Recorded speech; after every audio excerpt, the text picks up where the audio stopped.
The Awakening, Chapter 11. "What are you doing out here, Edna? I thought I should find you in bed," said her husband when he discovered her lying there. He had walked up with Madame Lebrun and left her at the house. His wife did not reply.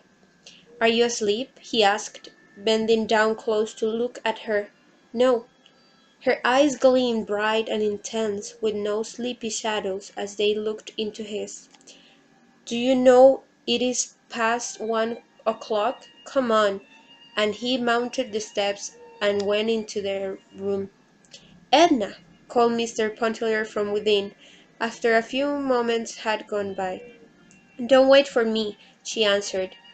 She thrust his head through the door. "You will take cold out there," he said irritably. "What folly is this? Why don't you come in?" "It isn't cold. I have my shawl." "The mosquitoes will devour you." "There are no mosquitoes." She heard him moving about the room, every sound indicating impatience and irritation. Another time she would have gone in at his request. She would, through habit, have yielded to his desire, not with any sense of submission or obedience to his compelling wishes, but unthinkingly, as we walk, move, sit, stand, go through the daily treadmill of the life which has been portioned out to us. "Edna, dear, are you not coming in soon?" he asked again, this time fondly, with a note of entreaty. "No, I am going to stay out here." "This is more than folly," he blurted out. "I can't permit you to stay out there all night. You must come in the house instantly."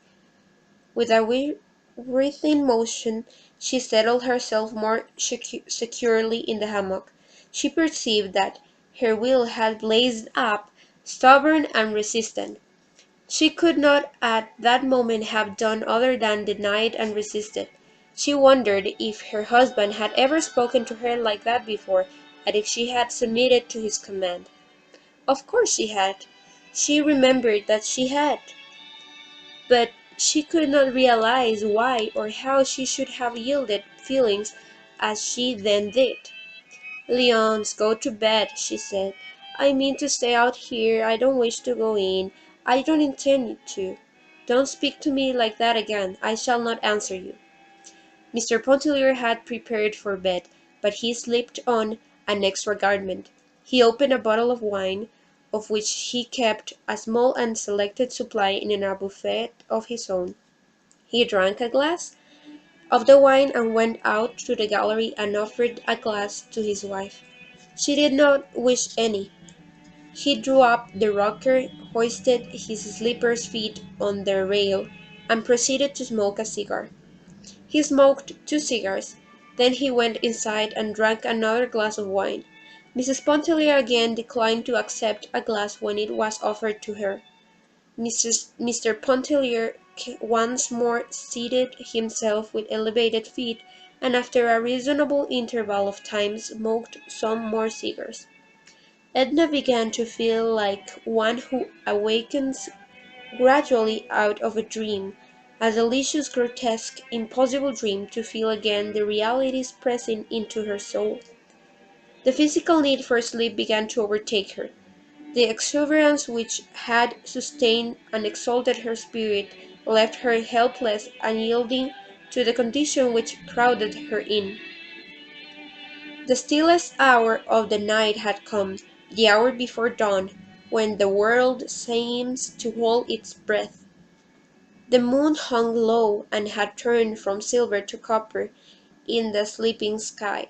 The old owl no longer hooted, and the water oaks had ceased to moan as they bent their heads. Edna arose, cramped from lying so long and still in the hammock. They tottered up the steps, clutching feebly at the post before passing into the house. "Are you coming in, Leonce?" she asked, turning her face toward her husband. "Yes, dear," she answered, with a glance following a misty puff of smoke, "just as soon as I have finished my cigar."